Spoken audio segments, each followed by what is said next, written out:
مستمرين في نفس الواجبات.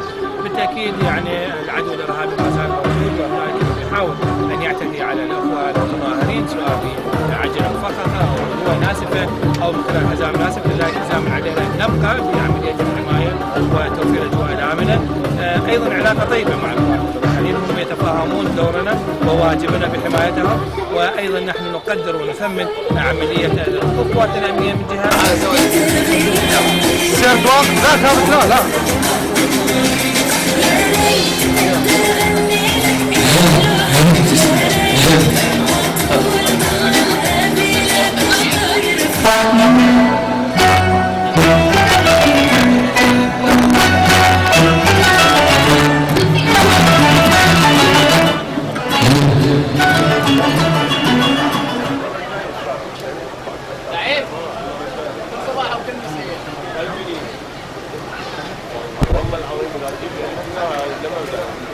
انا ما ادري الاذان من بقيت